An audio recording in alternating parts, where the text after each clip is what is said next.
Naam, mtazamaji, karibu katika makala ya yaliyotendeka.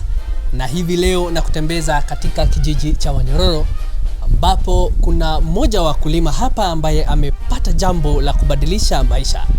Anasema kwamba amevumbua kitu ndani ya shamba lake ambacho kina dhamana kubwa.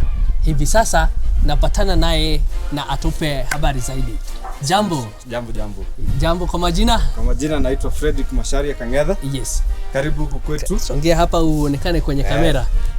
Karibu huku kwetu. Huku ni wapi? Huku ni Nakuru upande wa Nyororo. Yes. Umeniita, umeniambia kuna kitu imepatikana kwa hii shamba yako. Unaweza kutuambia ni nini?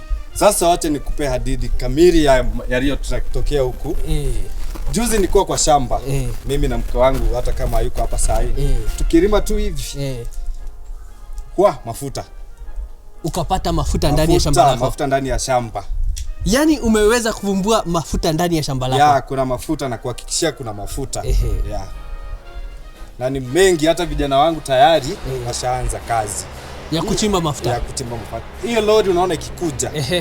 Nimeita wanakuja huku kubeba mafuta. Ya, wanakuja mafuta. Kwa hivyo unaona sasa maisha yamebadilika kabisa. Mimi maisha hata nataka security. Maisha yamebadilika kabisa. Unahitaji usalama kuongezwa. Usalama lazima tutaongea vile. Wamenidharau huku wakisema sijui sisi ni ohahe. Mala sisi tunapanda sijui nini. Sasa kwangu kuna mafuta sasa. Jameni, waliokudharau siku moja watakusalimia kwa heshima. Si ndio hiyo? Ndio hiyo sasa. Uweza kutupeleka mahali mafuta iko? Twende basi. Sawa. Twende sasa tuone mahali mafuta iko. Umeniambia kuna watu tayari wanachimba. Kijana wangu. Weteru. Doshi yokira.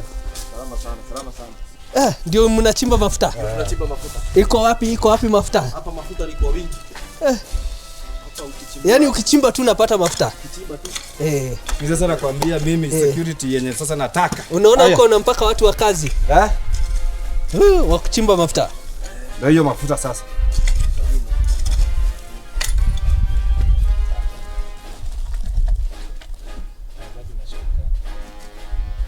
Naona?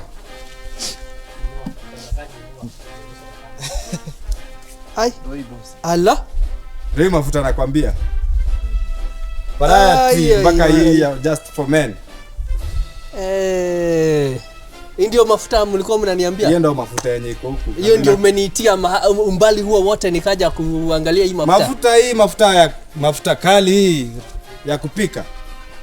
Ndio uliniambia ukanipigia simu katika studio ukaniambia nije nione mafuta. Hakuna mafuta ingine. Hii tu.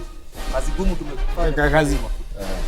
Mtazamaji, kwa hakika bangi ni baya. Inaomba serikali zidi kukaza kamba kupigana na mihadarati. Kwa sababu hii ni mihadarati. Mimi sijaomoka.